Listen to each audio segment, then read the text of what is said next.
사람이 한 사람과 40해를 넘게 산다는 게 쉬운 일이 아닙니다. 그건 때로는 인내의 세월이었고, 때로는 습관이었으며, 어쩌면 서로에게 의무로 남은 시간이었는지도 모르겠습니다. 제가 20살 후반이던 시절, 남편을 처음 만났습니다. 지금 생각하면 참 평범한 인연이었지요.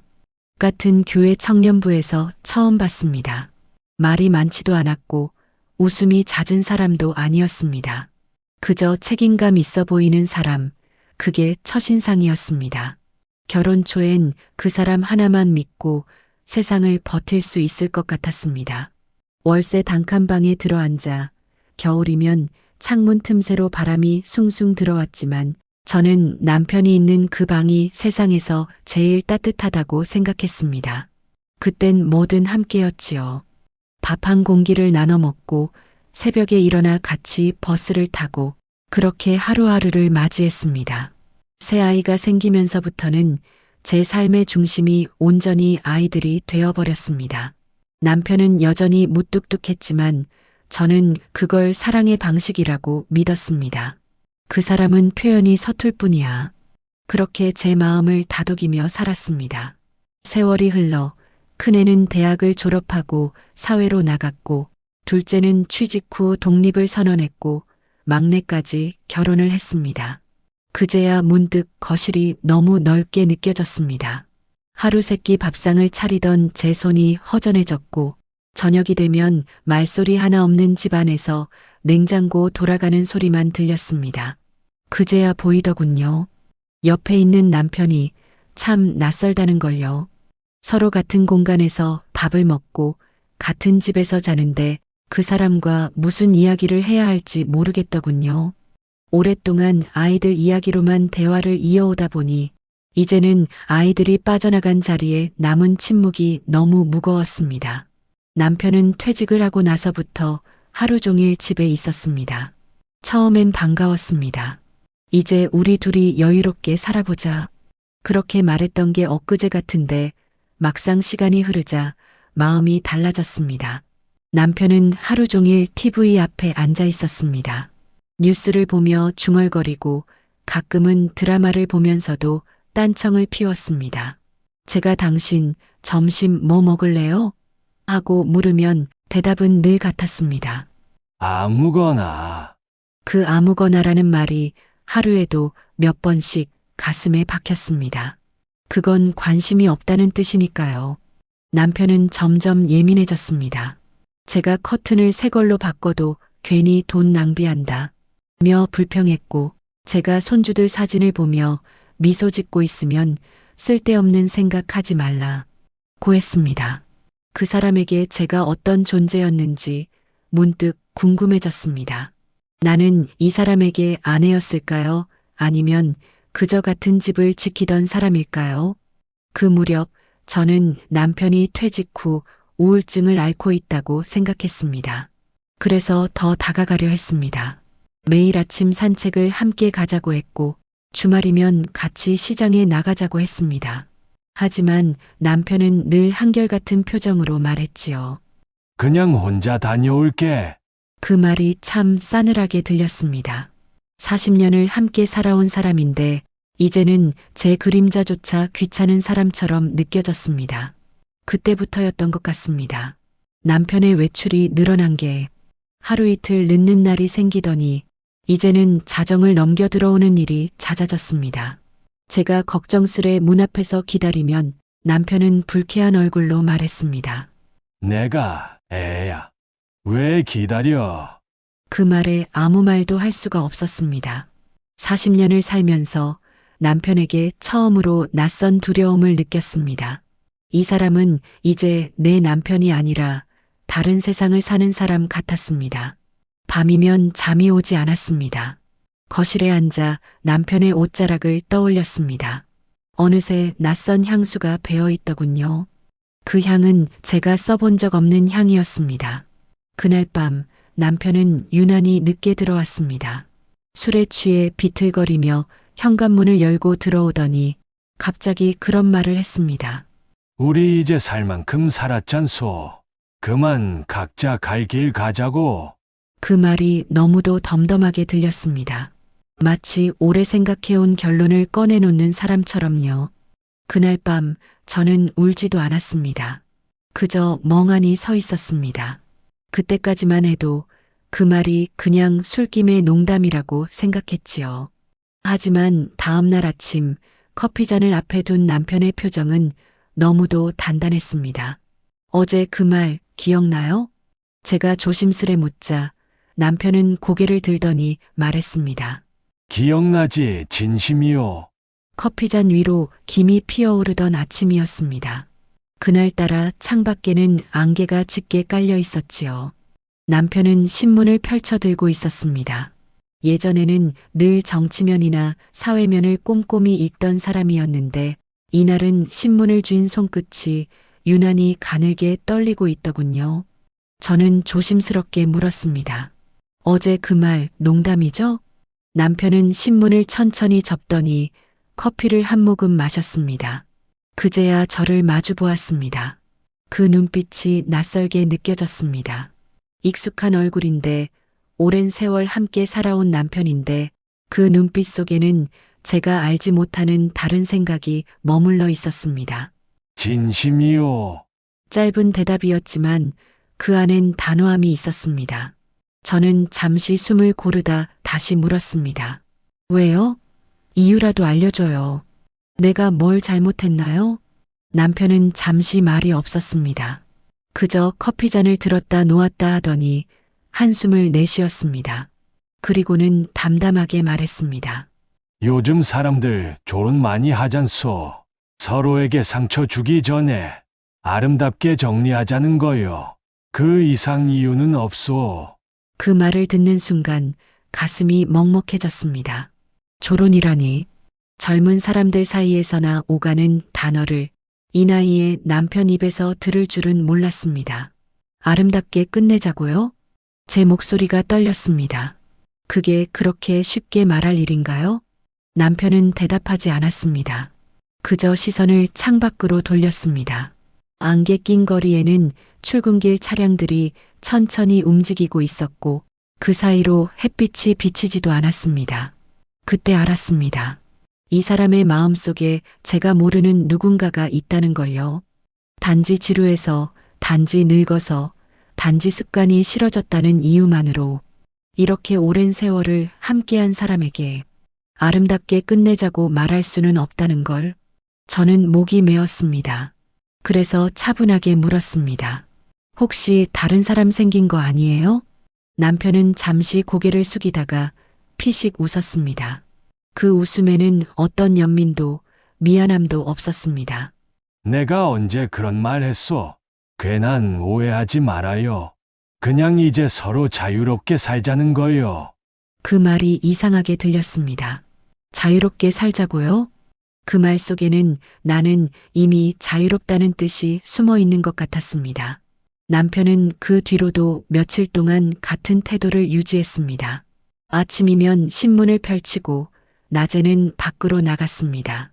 예전엔 나가기 전엔 꼭 어디 좀 다녀올게 한마디라도 했던 사람이 이젠 아무 말도 없이 현관문을 닫았습니다. 문 닫히는 소리가 그렇게 서늘하게 들릴 수가 없었습니다. 그날 이후로 저는 하루 종일 집안을 정리했습니다. 마치 무언가를 찾아내려는 사람처럼 책상 서랍, 장롱, 안방 서랍까지 전부 열어봤습니다. 그런데 그 안에는 아무것도 없었습니다.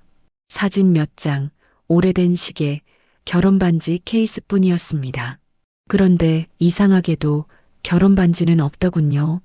그 순간 등골이 서늘해졌습니다. 이 사람 정말로 결심한 게 아닐까? 그날 밤 남편이 돌아왔습니다. 옷에는 낯선 향수가 묻어 있었습니다. 제가 평생 한 번도 맡아본 적 없는 향이었습니다. 은은하지만 분명히 여성의 향이었습니다. 저는 아무 말도 하지 않았습니다. 대신 조용히 다가가 말했습니다. 당신 요즘 어디 다녀요?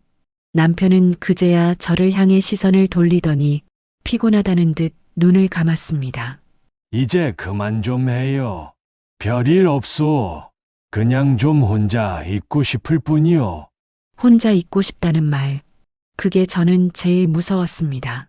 그 말은 당신과는 함께 있고 싶지 않다는 말이었으니까요. 그날 이후 남편의 발걸음은 점점 집에서 멀어졌습니다. 저녁을 함께 먹는 날보다 혼자 밥을 먹는 날이 더 많아졌습니다. 그런데 이상하게도 남편은 그럴수록 더 깔끔해졌습니다. 옷에는 다림질 자국이 반듯했고 구두에는 먼지 한 톨 없었습니다. 그리고 손목에는 제가 본 적 없는 시계가 걸려 있었습니다. 그건 누군가의 손이 닿았다는 뜻이었습니다.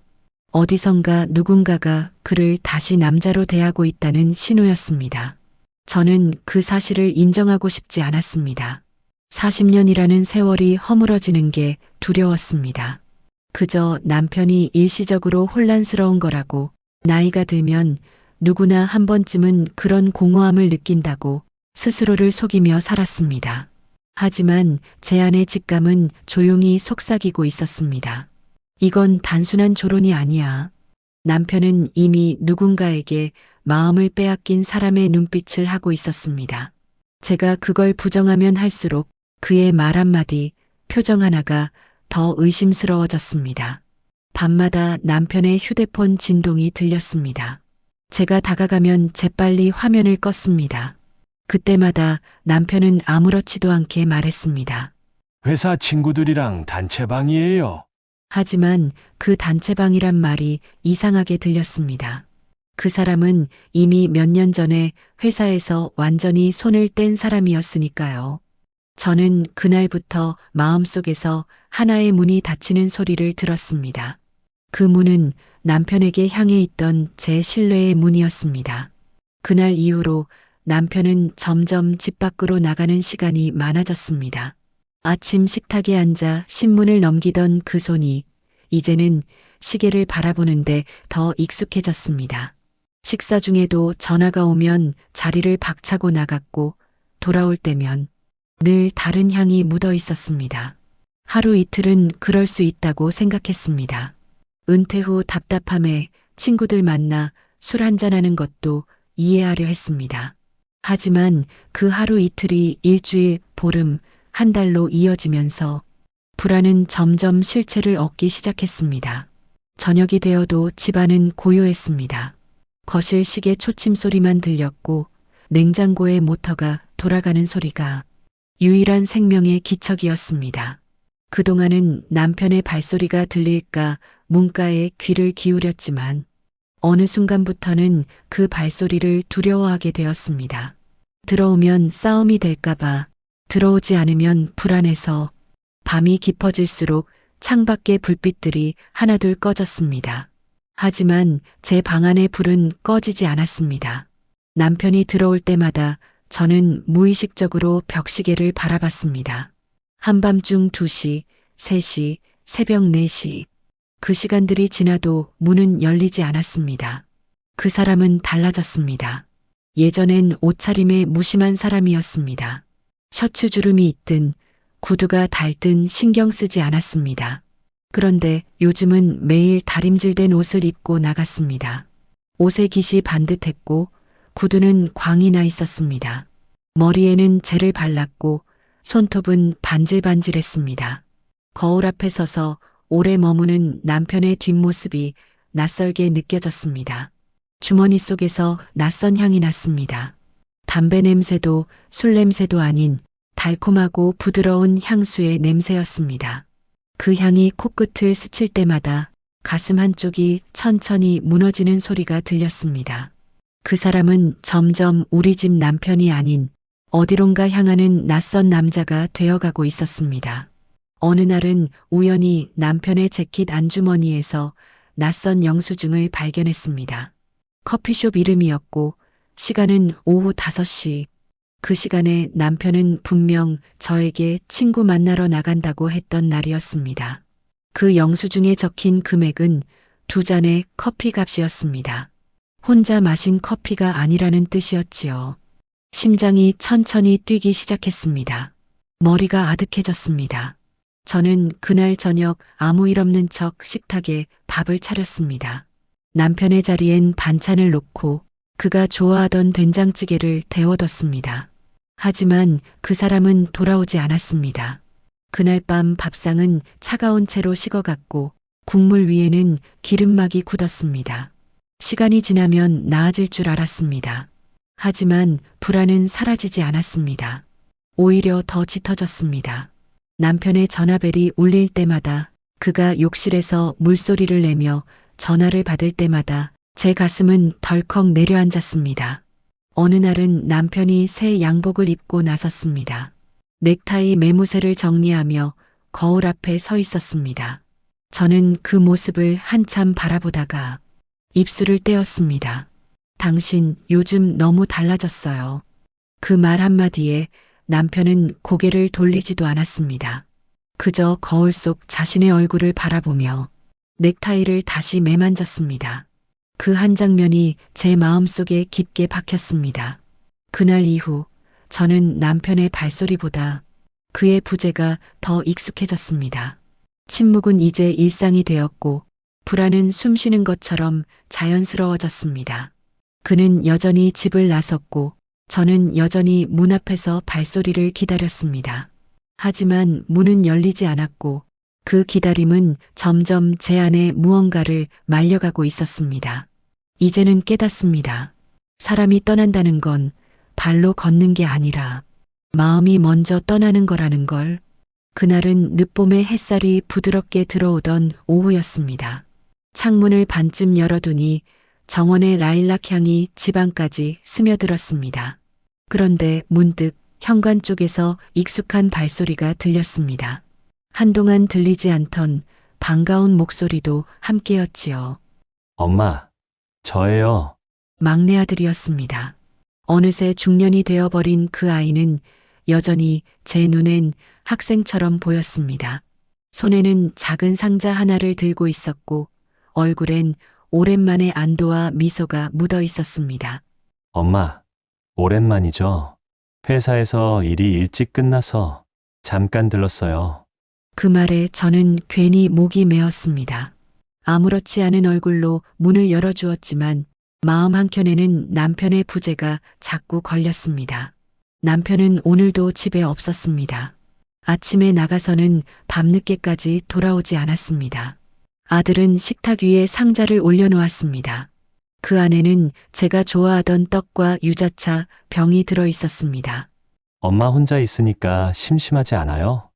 아버지는 뭐 하세요, 요즘? 그 질문이 너무도 자연스럽게 나왔습니다.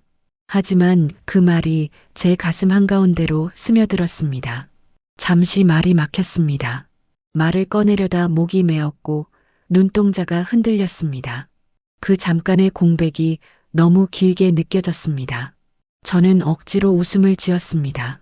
요즘은 건강한 취미 생활을 하고 계셔. 그 한마디가 나오기까지 얼마나 많은 생각이 스쳤는지 모릅니다.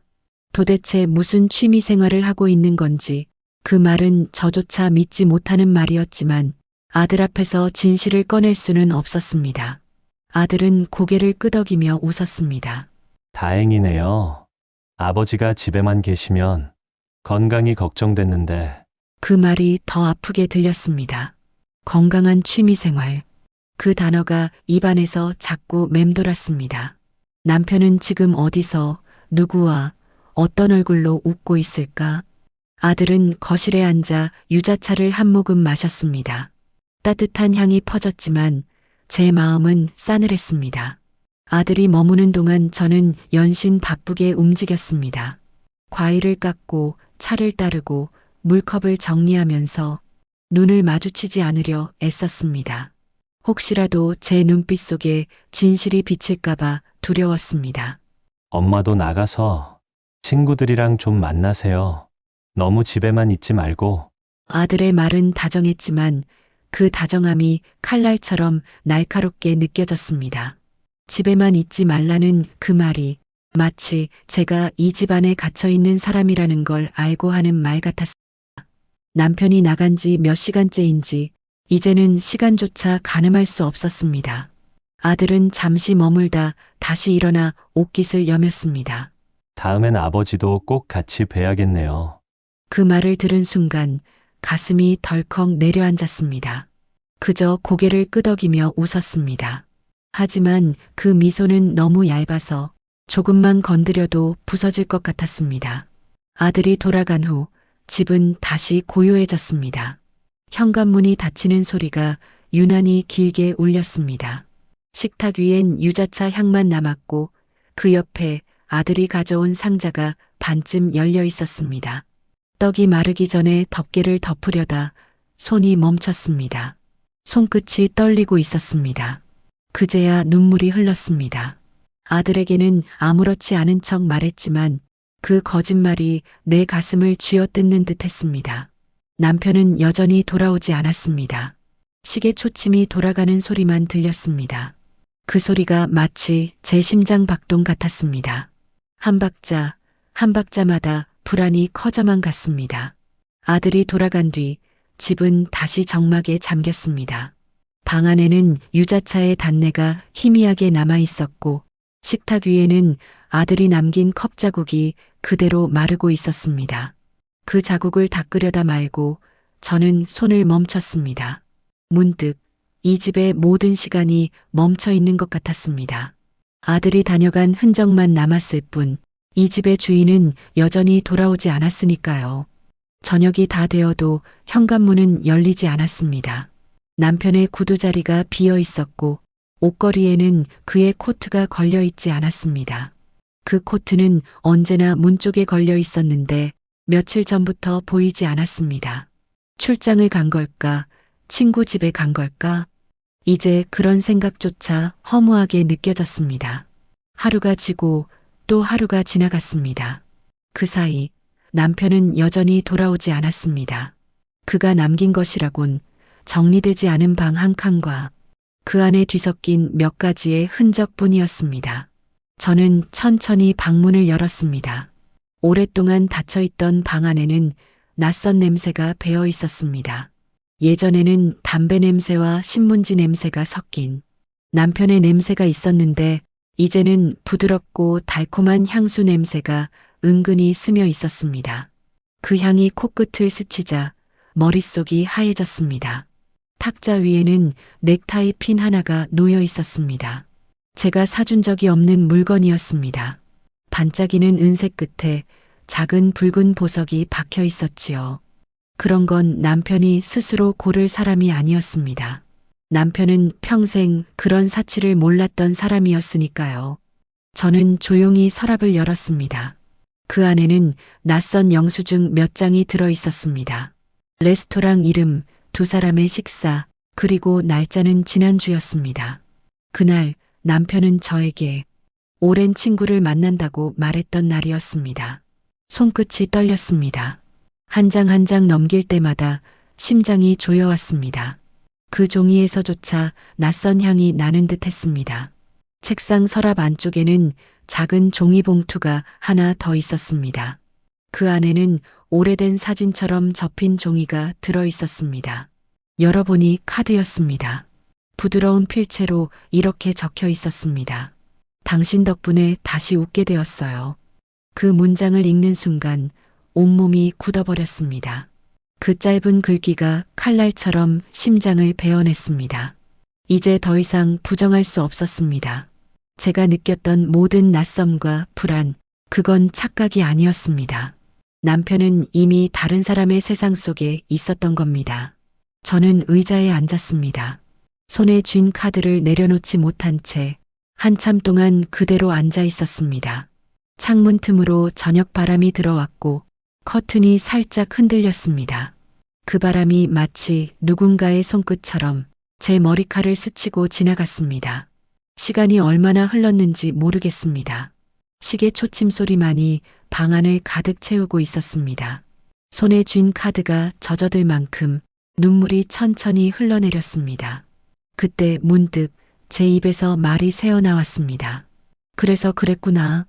그 한마디는 누구에게 향한 말도 아니었습니다. 남편에게도 그 여인에게도 아니었습니다.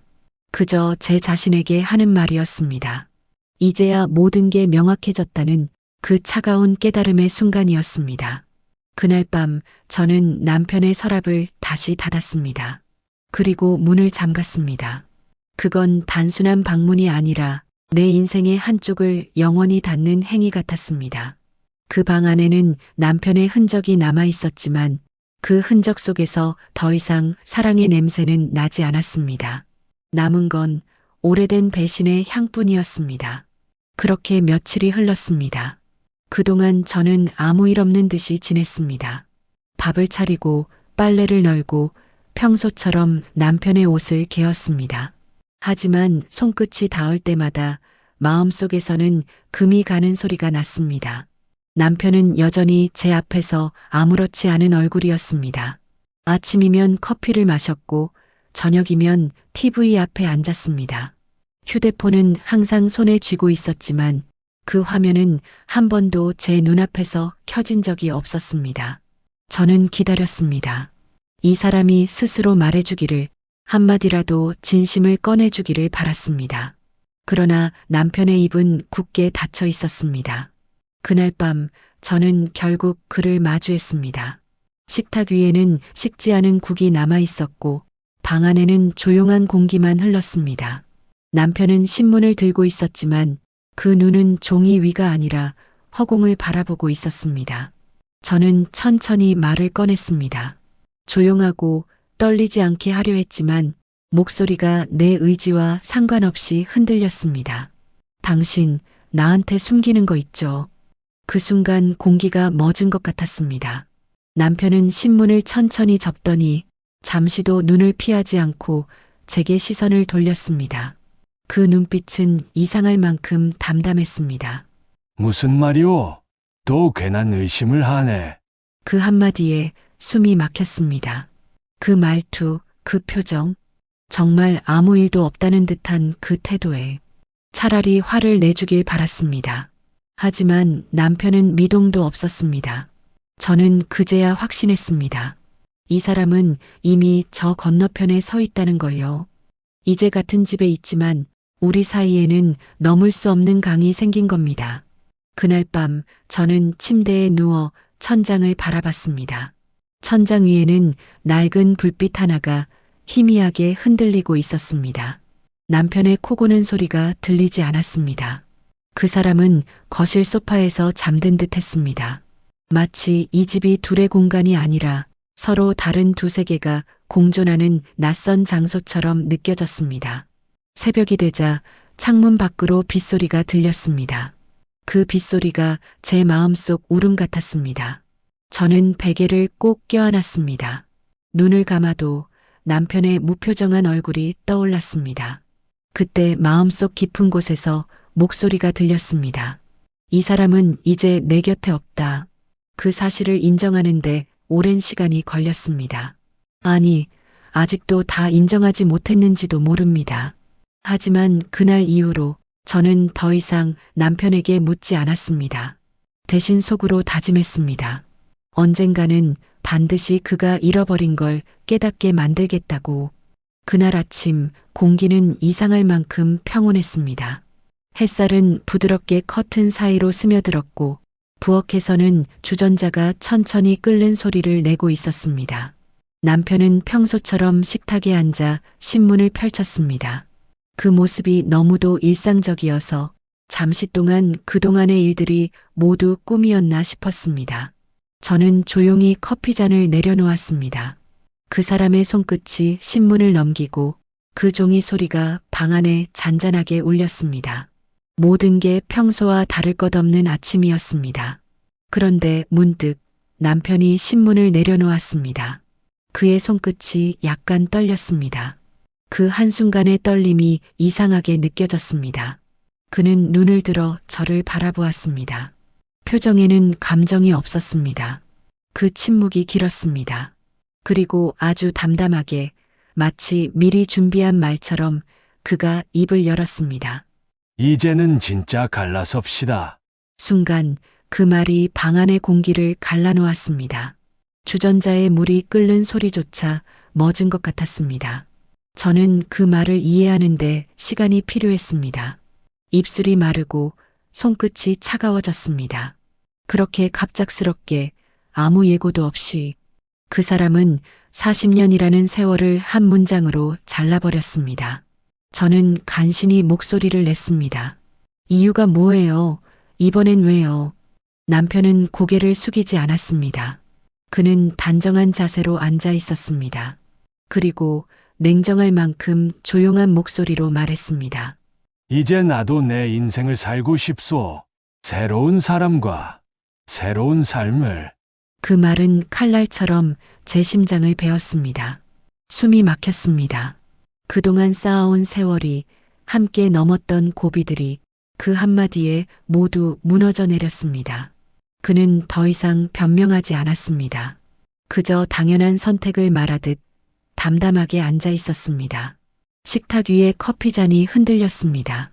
손끝에 힘이 들어가지 않았습니다. 그 순간 제 안에서 무언가가 꺼져갔습니다. 하지만 동시에 꺼진 자리에 단단한 것이 자리 잡았습니다. 저는 천천히 의자에서 일어났습니다. 목소리는 떨리지 않았습니다. 오히려 차분했습니다. 나는 이혼하지 않을 거예요. 그리고 이 집에서도 나가지 않을 겁니다. 그 한마디는 제 모든 결심이었습니다. 남편의 얼굴에는 놀람도 분노도 없었습니다. 그저 짧은 정적이 흘렀습니다. 그는 천천히 자리에서 일어나 옷깃을 여몄습니다. 마치 이미 정해진 길을 가는 사람처럼 보였습니다. 그리고 아무 말 없이 문을 나섰습니다. 문이 닫히는 소리가 유난히 길게 울렸습니다. 그 소리가 점점 멀어질수록 제 마음은 이상하게 차가워졌습니다. 눈물이 나지 않았습니다. 대신 머릿속이 명확해졌습니다. 그날 이후 저는 식탁 위에 그 자리를 비워두지 않았습니다. 남편이 떠난 자리엔 여전히 커피잔 2개가 놓여 있었습니다. 그건 미련이 아니라 이제 시작될 싸움의 증표처럼 느껴졌습니다. 며칠 뒤 남편은 다시 돌아왔습니다. 그날따라 발소리가 유난히 단단했습니다. 문이 열리는 소리만으로도 알 수 있었습니다. 그의 걸음에는 주저함이 없었습니다. 마치 모든 결정을 이미 끝내고 온 사람처럼 보였습니다. 거실로 들어온 그는 잠시 주변을 둘러보았습니다. 그 눈빛은 낯선 사람의 것이었습니다.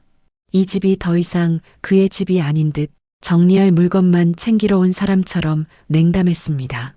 저는 조용히 물었습니다. 이제 정말 나갈 생각이에요? 그는 잠시 저를 바라보다가 천천히 웃었습니다. 그 웃음에는 미안함도 후회도 없었습니다. 대신 이상할 정도로 담담했습니다. 그리고 말했습니다. 당신이 나가지 않으면 새 마누라를 데리고 들어올 거요. 그 말이 공기 속을 갈라지며 떨어졌습니다. 순간 숨이 막혔습니다.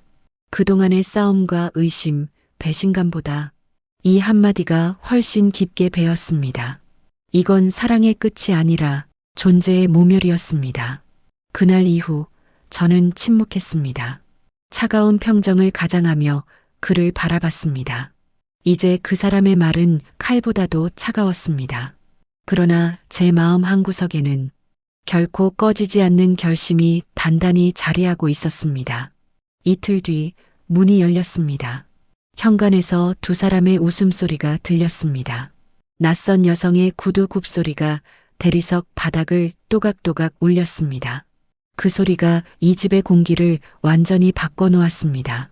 남편은 익숙한 사람처럼 그 여자의 코트를 받아 걸어주었습니다. 여자는 조심스럽게 집안을 둘러보았습니다. 그 눈빛에는 미안함 대신 어디선가 이미 이 집의 주인이라도 된 듯한 당당함이 섞여 있었습니다. 그 순간 세상이 기울어지는 듯 했습니다. 제 발밑이 꺼지는 느낌이 들었습니다. 심장은 조용히 뛰었지만 그 리듬은 고통처럼 규칙적이었습니다. 남편은 제 앞에 서서 말했습니다. 앞으로 이 사람과 살겠소. 나가든지 같이 살든지 알아서 하시오. 그 말이 끝나자마자 거실의 공기가 완전히 바뀌었습니다. 마치 산소가 사라진 것처럼 숨이 막혔습니다. 여자는 남편 뒤에 서서 미묘한 미소를 지었습니다. 그때 제 안에서 무언가가 완전히 끊어졌습니다. 2손이 떨렸지만 눈물은 나오지 않았습니다. 대신 입술 사이로 단 한마디가 흘러나왔습니다. 여기 내 집이에요. 그 말은 단호했고 조용했습니다. 그러나 그 안에는 40년의 세월과 상처, 그리고 무너진 자존심의 마지막 불씨가 담겨 있었습니다. 남편은 대꾸하지 않았습니다. 그저 고개를 돌려 여자를 향해 손짓했습니다. 그녀는 신발을 벗고 안으로 들어왔습니다. 낯선 향수가 공기 속에 퍼졌습니다. 그 향은 오래된 기억의 냄새를 완전히 덮어버렸습니다. 저는 그 모습을 한동안 바라보다 조용히 몸을 돌려 안방으로 들어갔습니다.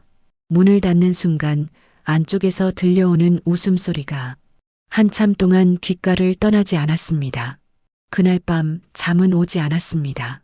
거실 쪽에서 남편과 그 여자의 대화가 희미하게 들려왔습니다. 저는 눈을 감았습니다. 눈꺼풀 뒤로 지난 세월이 하나씩 흘러갔습니다. 함께 웃던 날들, 싸우던 날들, 그리고 아무 말 없이 서로를 믿던 시간들까지 모두 먼지처럼 흩어졌습니다. 하지만 그 잔해 속에서 단 하나만 남았습니다. 이 집은 내가 지켜온 내 인생이다. 그날 새벽 저는 서랍 속 깊은 곳에 넣어두었던 인감도장을 꺼냈습니다. 그리고 천천히 손바닥 위에 올려두었습니다. 이제 모든 게 달라질 거라는 걸 알고 있었습니다. 그날 밤 집안의 공기는 무겁게 가라앉아 있었습니다. 남편이 데리고 온 그 여자는 여전히 거실 소파에 앉아 있었습니다. 마치 이 집의 주인인 양 여유롭게 다리를 꼬고 앉아 있었습니다. 남편은 부엌 쪽에 서서 물을 마시며 아무렇지 않은 얼굴이었습니다. 저는 아무 말도 하지 않았습니다. 그저 조용히 남편의 모습을 지켜보았습니다. 그 사람의 표정에는 죄책감도 망설임도 없었습니다. 그저 지루한 일상의 한 장면처럼 담담했습니다. 그러나 제 안에서는 무언가가 천천히 부서지고 있었습니다. 이건 단순한 배신이 아니었습니다. 이건 모욕이었습니다. 내가 피와 땀으로 지켜온 이 집에 남의 여자를 데려와 앉혀놓는 그 뻔뻔함이 참을 수 없었습니다. 저는 천천히 전화를 들었습니다. 손끝이 떨리지도 않았습니다. 번호를 누르는 동안 심장은 고요했습니다. 전화가 연결되자 낮고 단단한 목소리로 말했습니다. 여기 외부인이 무단으로 침입했습니다. 그 한마디가 떨어지는 순간 모든 공기가 달라졌습니다. 남편의 시선이 제 쪽으로 향했습니다. 그의 눈에 놀람이 스쳤습니다. 그러나 저는 눈을 피하지 않았습니다. 잠시 후 현관 초인종이 울렸습니다. 경찰 2명이 들어왔습니다. 이 집의 낯선 여자를 향해 신분을 확인했고 여자는 당황한 듯 목소리를 높였습니다. 남편은 급히 다가가며 경찰에게 뭐라고 설명하려 했습니다. 오해입니다. 제 아내가. 하지만 경찰은 조용히 그 여자를 데리고 나갔습니다. 거실의 공기가 뒤집혔습니다. 여자가 현관을 나서며 남편을 바라보았고 남편은 아무 말도 하지 못한 채 그 시선을 따라갔습니다. 문이 닫히고 집안은 다시 조용해졌습니다. 남편은 얼굴이 붉게 달아올랐습니다. 그는 발소리를 세차게 내며 저를 향해 다가왔습니다. 눈에는 분노가 가득했습니다. 이게 뭐 하는 짓이오? 당신 제정신이오? 그의 고함이 벽을 울렸지만 저는 눈을 깜빡이지 않았습니다. 그 소리가 멀리서 들리는 것 같았습니다. 이 순간만큼은 두려움보다도 묘한 해방감이 더 크게 밀려왔습니다. 남편은 한동안 숨을 몰아쉬다가 이내 결심한 사람의 얼굴로 말했습니다.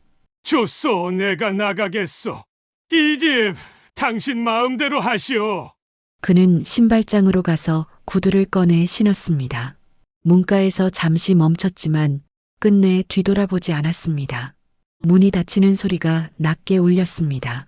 그 소리가 집안의 메아리처럼 번졌습니다. 저는 그 문 앞에 서 있었습니다. 그 문이 닫히면서 마치 지난 40년의 결혼 생활도 함께 닫힌 것 같았습니다. 남편이 떠난 뒤 집은 이상할 만큼 조용했습니다. 냉장고 소리도, 벽시계 초침 소리도 들리지 않았습니다. 모든 소리가 멈춰 있었습니다. 그 고요 속에서 저는 천천히 숨을 내쉬었습니다. 그리고 처음으로 마음 한가운데서 이렇게 생각했습니다. 이제 내 삶을 내가 지킬 때가 왔다. 남편이 집을 나간 지 며칠이 흘렀습니다. 그날 이후 이 집은 낯설게 조용했습니다. 새벽마다 깨우던 알람 소리도, 식탁 위에 놓이던 신문도, 남편의 기침 소리도 더 이상 들리지 않았습니다. 처음엔 그 고요가 두려웠습니다. 그러나 시간이 지날수록 이상하게 편안해졌습니다. 공기가 달라졌습니다.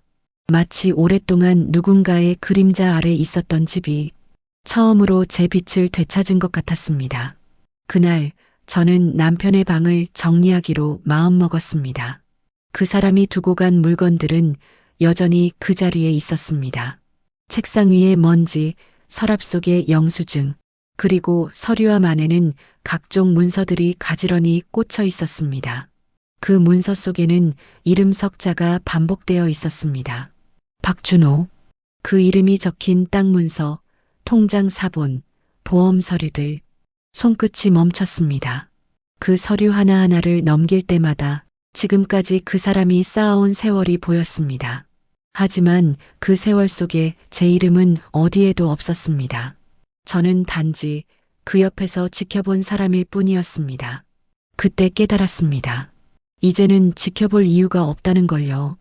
이제는 지켜야 할 때라는 걸요. 서랍 안쪽 깊은 곳에 무언가 단단한 것이 손끝에 걸렸습니다. 천천히 꺼내보니 붉은색 인감도장이었습니다. 그 사람이 평생 어디서나 꼭 지니고 다니던 것, 절대 누구에게도 맡기지 않았던 그것이 지금 제 손안에 있었습니다. 잠시 동안 숨이 멎은 듯 했습니다. 그 도장을 손바닥 위에 올려놓고 바라보았습니다. 묘한 감정이 스쳤습니다. 이건 복수의 도구가 아니라 내가 내 이름으로 살아가기 위한 마지막 기회 같았습니다. 밤이 깊었습니다. 탁자 위에 앉아 남편의 서류를 하나씩 정리했습니다. 등기부 등본, 토지대장, 계좌 내역서 모두 깔끔하게 정리되어 있었습니다. 그 사람은 평생 이런 것들을 혼자 챙겨왔습니다. 그리고 저는 그 옆에서 묵묵히 설거지를 했습니다. 이제 역할이 바뀔 때였습니다. 다음 날 저는 새벽부터 옷을 갈아입었습니다. 깔끔한 코트를 걸치고 머리를 단정히 묶었습니다. 거울 속 제 얼굴은 낯설었습니다. 하지만 눈빛은 단단했습니다. 시청 민원실의 문이 열릴 때 제 심장은 잔잔히 뛰고 있었습니다. 직원에게 필요한 서류를 하나씩 내밀었습니다. 도장, 신분증, 땅 문서, 모든 게 완벽하게 준비되어 있었습니다. 직원이 물었습니다. 명예 이전 본인 맞으시죠? 그 순간 제 입에서 단 한마디가 나왔습니다. 이제 제 이름으로 바꿔주세요. 그 한마디는 제 인생 전체의 무게였습니다. 남편이 떠난 자리에 남은 건 상처가 아니라 그 상처를 이겨낼 사람의 의지였습니다. 서류에 도장을 찍는 동안 손끝은 조금도 떨리지 않았습니다. 도장이 종이에 눌릴 때마다 묘한 해방감이 밀려왔습니다. 그건 복수의 쾌감이 아니라 내 삶을 되찾는 안도의 숨이었습니다. 그날 저녁 집으로 돌아왔을 때 햇살이 거실 바닥에 길게 누워 있었습니다. 창문을 열자 바람이 들어왔습니다. 오랫동안 막혀있던 공기가 빠져나갔습니다. 탁자 위에는 도장과 등기 서류가 놓여 있었습니다. 모두 제 이름으로 바뀐 문서들이었습니다. 그걸 바라보며 저는 조용히 미소 지었습니다. 긴 세월 동안 그 사람의 이름 아래 숨겨져 있던 제 인생이 드디어 제자리로 돌아온 순간이었습니다. 그날 이후 저는 더 이상 망설이지 않았습니다. 남편의 이름이 빠진 등기 서류들이 책상 위에 깔려 있었고 그걸 보는 순간 마음 한가운데서 무언가 정리되는 느낌이 들었습니다. 더 이상 미련은 없었습니다. 그 사람은 이미 제 곁에 없는 사람, 그렇다면 이제 남은 건 마침표였습니다. 그날 밤 저는 작은 노트를 꺼내었습니다. 펼쳐보니 결혼 이후 써내려온 일기들이 빼곡했습니다. 아이들 돌잔치, 남편의 첫 월급, 함께 살던 그 시절의 단편들이 고요히 잠들어 있었습니다. 그 중간쯤 젊은 날의 글씨로 이렇게 적혀 있었습니다. 이 사람과 평생 함께 할 것이다. 그 문장을 천천히 손으로 덮었습니다. 이제는 그 약속을 끝내야 할 때였습니다. 며칠 후 저는 법원으로 향했습니다. 손에 든 서류 봉투가 묵직했습니다. 안에는 이혼 소송장, 혼인기간 증명서, 재산 내역서가 들어 있었습니다. 민원 창구 앞에서 번호표를 뽑는 순간 내 인생이 다른 궤도로 옮겨가는 소리가 들리는 듯 했습니다. 창구 직원이 제게 물었습니다. 이혼 사유는 어떻게 되시나요? 저는 잠시 눈을 감았다가 천천히 대답했습니다. 상대의 불륜행위요. 그 말이 내 입에서 흘러나왔을 때 마음속에서는 아무 소리도 들리지 않았습니다. 이미 끝난 일을 그저 문서로 옮기는 절차일 뿐이었습니다. 그날 이후 법원에서 날아온 소송 서류가 남편에게 전달되었습니다. 남편은 처음엔 대수롭지 않게 넘겼다고 합니다. 곧 돌아오겠지. 그 여자의 고집일 뿐이겠지. 그는 여전히 자신이 주도권을 쥐고 있다고 믿었을 겁니다. 하지만 시간이 지나면서 상황이 달라졌습니다. 변호사와의 연락이 이어졌고 재판 날짜가 잡혔습니다. 증거 자료로 제출된 사진과 통화 내역, 그는 처음으로 자신이 완전히 밀리고 있음을 깨달았습니다. 법정한 마지막 날이었습니다. 그 사람은 고개를 숙인 채 아무 말도 하지 않았습니다. 저는 그 옆에서 단 한 번도 그를 바라보지 않았습니다. 판사의 목소리가 들렸습니다. 이혼을 인용합니다. 그 순간 제 안에서는 아무 감정도 일어나지 않았습니다. 그저 오랜 무게가 내려간 듯 가슴속에 고여있던 먼지가 천천히 가라앉는 기분이었습니다. 며칠 뒤 남편은 모든 재산이 제 명의로 넘어갔다는 사실을 알게 되었습니다. 은행 계좌, 부동산, 토지, 모든 것이 깔끔히 제 이름으로 바뀌어 있었습니다. 그는 미친 듯이 변호사에게 전화를 걸었다고 합니다. 하지만 이미 절차는 끝나 있었고 법적으로 돌이킬 방법은 없었습니다. 그날 저녁 그는 결국 집으로 찾아왔습니다. 문을 두드리는 소리가 요란했습니다. 그 얼굴엔 분노가 서려 있었지만 그 분노 뒤에는 당황과 절망이 섞여 있었습니다. 이게 다 뭐여? 내 이름이 사라졌잖소. 그의 외침이 현관을 울렸습니다. 하지만 저는 조용히 문 앞에 섰습니다. 손에는 등기 서류 한 장이 들려 있었습니다. 그의 이름이 지워지고 내 이름이 새겨진 문서. 그를 바라보며 단 한마디만 했습니다. 당신이 버린 건 나였고 내가 지킨 건 내 인생이에요. 그 말 한마디가 끝나자 남편의 얼굴빛이 서서히 무너졌습니다. 그는 더 이상 말을 잇지 못했습니다.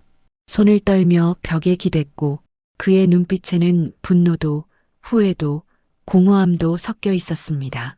그는 결국 아무 말 없이 돌아섰습니다. 문이 닫히고 그 발소리가 계단 아래로 사라질 때까지 저는 한 걸음도 움직이지 않았습니다. 이제 모든 것이 끝났습니다. 남편이 떠난 뒤 남은 건 서류 몇 장과 깊은 고요뿐이었습니다. 하지만 그 고요 속에는 처음으로 자유가 있었습니다. 창문을 열자 바람이 들어왔습니다. 그 바람 속에 묵은 공기가 모두 사라지는 듯 했습니다. 저는 천천히 숨을 내쉬며 생각했습니다. 이제야 비로소 내 이름으로 살아간다고. 이혼한 지 몇 달이 흘렀습니다. 계절이 바뀌고 바람이 달라졌습니다. 그동안 저는 조용히 지냈습니다. 아침이면 차를 끓이고 마당에 화분에 물을 주고 저녁이면 텔레비전 소리를 작게 틀어두고 혼자 밥을 먹었습니다. 처음엔 고요가 낯설었지만 이제는 그 고요가 편안했습니다.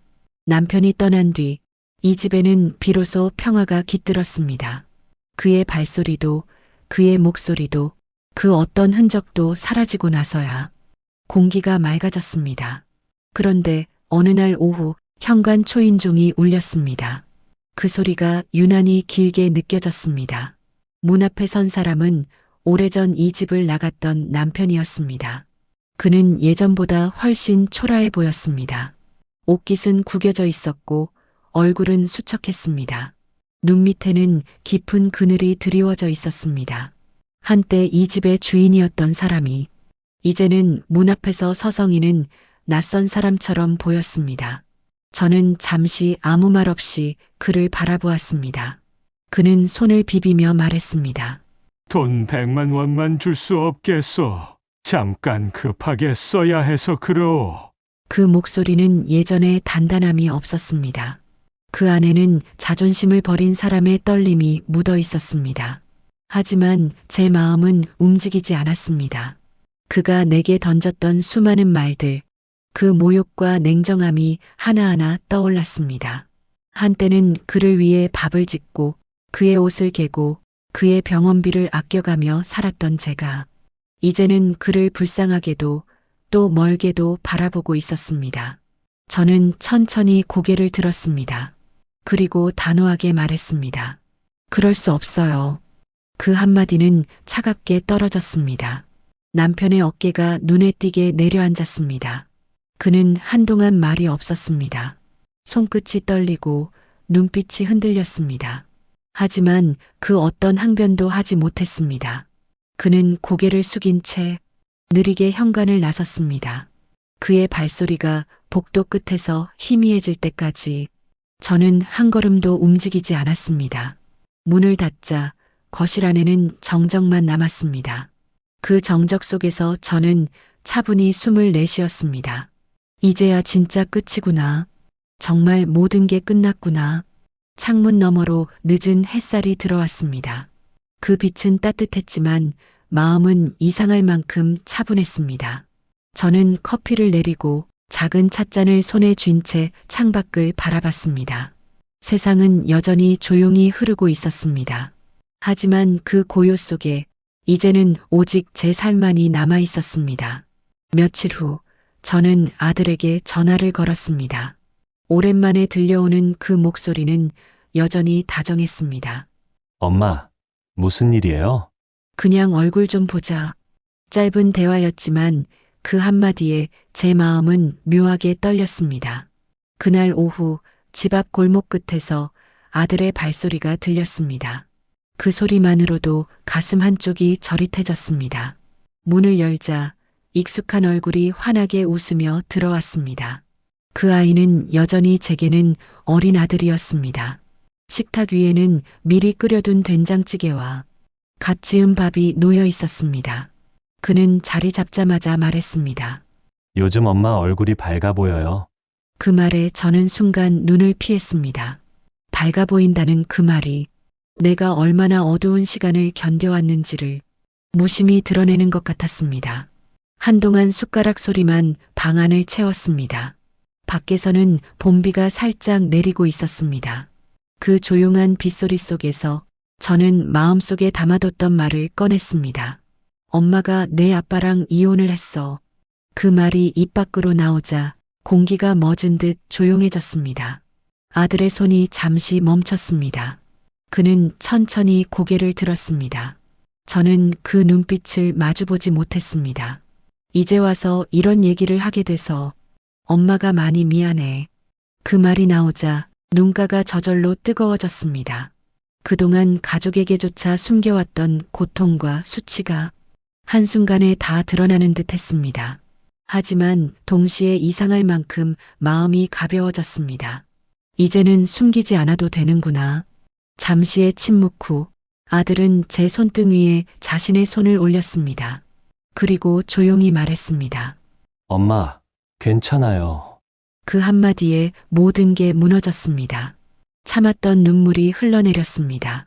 그 말은 단순한 위로가 아니라 오랜 세월 속에서 단 한 번도 들어보지 못했던 용서의 말이었습니다.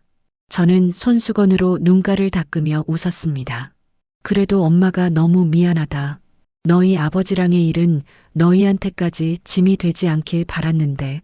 아들은 고개를 저었습니다. 엄마가 편하면 됐어요. 그게 다예요. 그 말이 다시 마음 깊숙이 내려앉았습니다. 그제야 깨달았습니다. 가족이라는 건 완벽한 모습을 지켜주는 게 아니라 부서진 모습까지 함께 안아주는 거라는 걸요. 저는 조용히 일어나 아들의 밥그릇에 반찬을 더 올려주었습니다. 그의 젓가락질이 다시 천천히 움직였습니다. 식탁 위에는 따뜻한 김이 피어올랐고 창문 밖 빗소리가 잦아들고 있었습니다. 오랜만에 집안이 다시 살아있는 것 같았습니다. 이제는 슬픔이 아니라 새로운 시작의 냄새가 그 공기 속에 스며 있었습니다. 그날 이후 집은 다시 고요했습니다. 하지만 그 고요는 예전의 그것과 달랐습니다. 예전엔 외로움이었지만 이제는 평화였습니다. 아들이 돌아간 뒤 거실은 여전히 따뜻했습니다. 식탁 위에는 남은 반찬 그릇이 놓여 있었고 그 위로 오후 햇살이 부드럽게 내려앉았습니다. 창문을 살짝 열자 봄바람이 스며들었습니다.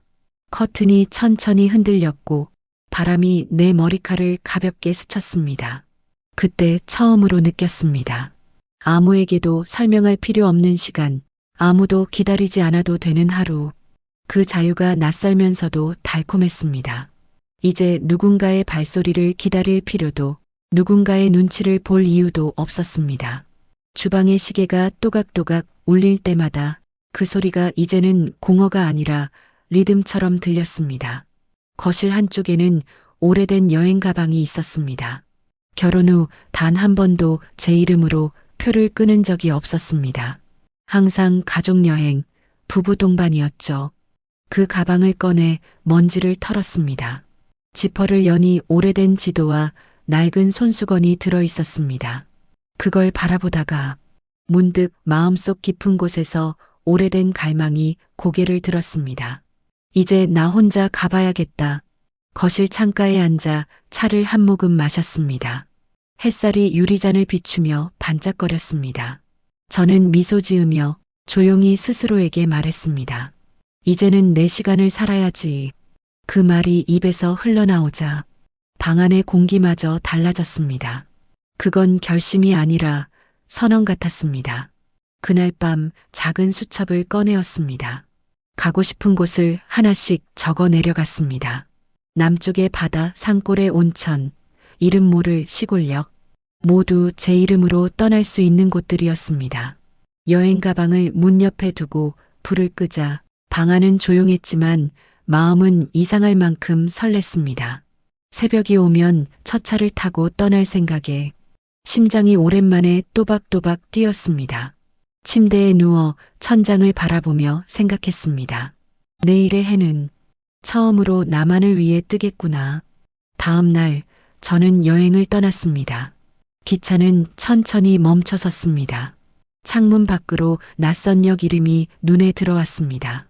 작은 시골역, 하늘은 맑고 공기는 투명했습니다. 문이 열리자 봄 냄새가 스며들었습니다. 그 냄새는 오래전 잊고 살았던 설렘의 냄새와 닮아 있었습니다. 저는 가방을 들고 천천히 플랫폼을 걸었습니다. 멀리서 파도 소리가 희미하게 들려왔습니다. 기차가 떠난 자리에는 고요만이 남았고 그 고요 속에서 제 발걸음이 또렷하게 들렸습니다. 역 밖으로 나오자 작은 바닷마을이 펼쳐졌습니다. 햇살은 따뜻했고 사람들의 표정은 평화로웠습니다. 길모퉁이의 꽃집에서는 라일락 향이 퍼졌고 아이들이 자전거를 타며 웃고 있었습니다. 저는 그대로 멈춰섰습니다. 가슴이 묘하게 뜨거워졌습니다. 이렇게 평범하고 아름다운 세상이 그동안 나와 아무 상관없는 곳이었던 것처럼 느껴졌습니다. 그게 서글펐고 또 부끄러웠습니다. 바닷가로 향하는 길은 조용했습니다. 파도는 멀리서 잔잔하게 밀려왔고 바람은 얼굴을 스쳤습니다. 그 바람 속에는 잃어버린 시간들이 하나씩 흩어지는 듯한 감촉이 있었습니다. 저는 해변 모래 위에 조용히 앉았습니다. 신발을 벗고 발끝을 모래 속에 묻었습니다. 따뜻했습니다. 이 단순한 온기가 눈물이 날 만큼 고마웠습니다. 하늘은 푸르고 바다는 끝이 없었습니다. 그 광활함 앞에서 내가 너무 오랫동안 좁은 방 안에서 살았구나. 누군가의 아내로, 누군가의 엄마로, 나는 어디에도 없었구나 하는 생각이 밀려왔습니다. 손바닥 위로 햇살이 스며들었습니다. 그때 제 안에서 아주 단단한 목소리가 들렸습니다. 이제는 나를 위해 살아야지. 그 한마디가 바람 속으로 흩어졌습니다. 그 소리는 조용했지만 제 삶의 가장 큰 선언이었습니다. 저는 천천히 일어났습니다. 바람이 머리칼 사이를 지나갔습니다. 하늘을 올려다보니 눈부셨습니다. 그리고 이상하게 웃음이 났습니다. 이제야 알 것 같았습니다.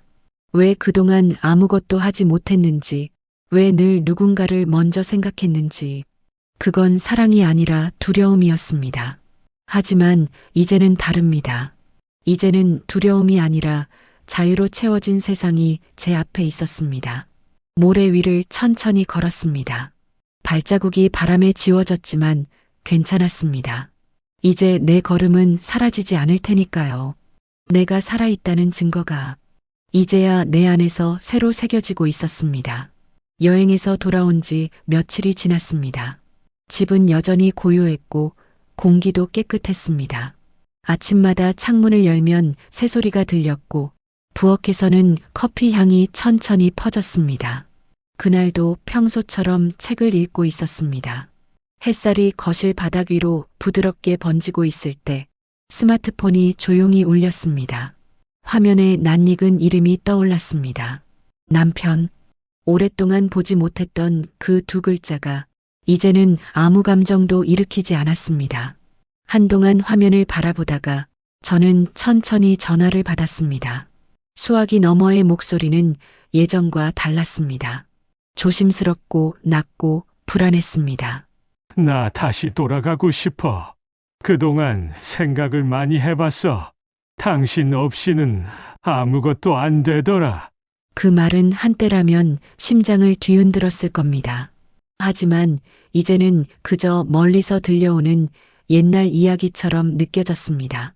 내가 울던 밤, 그가 문을 닫고 나갔던 그날의 공기조차 이젠 아련한 기억이 되어버렸습니다. 저는 아무 말 없이 잠시 눈을 감았습니다. 그동안의 세월이 스쳐갔습니다. 서로를 용서하지 못한 날들, 외면했던 진심, 그리고 너무 늦은 깨달음. 모든 게 파도처럼 밀려왔다가 이내 고요히 사라졌습니다. 그의 목소리가 다시 들렸습니다. 이제라도 다시 시작할 수 있을까? 그때 저는 차분히 입을 열었습니다. 당신이 말하던 조론, 내가 해줬잖아요. 이제 마음껏 즐기세요. 그 말이 끝나자 잠시 정적이 흘렀습니다. 수화기 너머에서는 아무 소리도 들리지 않았습니다. 숨소리조차 멈춘 듯한 침묵이 이어졌습니다. 그 침묵 속에서 저는 이상할 만큼 평온했습니다. 더 이상 미움도 원망도 없었습니다. 그저 모든 게 제자리로 돌아갔을 뿐이었습니다. 한참 후 통화가 끝났습니다. 저는 천천히 창문 쪽으로 걸어갔습니다. 해가 지고 있었고 하늘은 붉게 물들고 있었습니다. 그 빛이 방 안가득 퍼졌습니다. 저는 커피잔을 들고 창밖을 바라봤습니다. 멀리서 바람이 불어와 커튼이 흔들렸습니다. 그 바람은 오래 묵은 기억의 먼지를 날려보내는 듯 했습니다. 이제 정말 끝이구나. 이제는 내 인생을 방해할 그 어떤 그림자도 남지 않았구나. 그날 밤 저는 오랜만에 편안한 잠에 들었습니다. 꿈속에서도 누군가를 미워하지 않았고 누구의 이름도 떠올리지 않았습니다. 그저 따뜻한 바람 속에서 오롯이 나 자신으로 서 있었습니다. 그날 이후 세상은 여전히 천천히 흘러갔습니다. 하지만 제 하루는 달라졌습니다. 이제는 알람 소리보다 새소리로 눈을 떴고 누군가의 발자국 대신 햇살이 저를 깨웠습니다. 아침마다 커튼을 열면 창밖으로 봄빛이 쏟아졌습니다. 이전에는 그저 지나치던 나무의 잎새가 이제는 계절마다 다르게 빛나는 걸 알게 되었습니다. 작은 화분의 새싹도 매일 한 줄씩 읽는 책의 문장도 모두 새로웠습니다. 주방에서 차를 끓이며 저는 자주 생각했습니다. 이제는 아무도 기다리지 않아도 되는 시간, 아무도 떠나지 않아야 두려워하지 않는 하루. 그 단순함이 이렇게 따뜻할 줄 예전엔 몰랐습니다. 점심 무렵이면 근처 공원을 산책했습니다. 햇살이 나무 사이를 비집고 내려왔고 바람이 제 머리칼을 가볍게 흔들었습니다. 벤치에 앉아 도시락을 꺼내 먹으며 지나가는 사람들의 웃음소리를 들었습니다. 그 소리들이 마치 세상이 저를 위로하는 듯 했습니다. 해질 무렵이면 창문가에 앉아 노을을 보았습니다. 하늘은 늘 다르게 물들었고 그때마다 마음속이 차분히 가라앉았습니다. 저녁마다 켜지는 가로등 불빛은 마치 오래된 친구처럼 느껴졌습니다. 가끔은 지난 세월이 떠오르기도 했습니다. 그러나 이제는 그 모든 기억이 원망이 아닌 감사로 남았습니다. 그 시절이 있었기에 지금의 고요가 있다는 걸 이제는 압니다.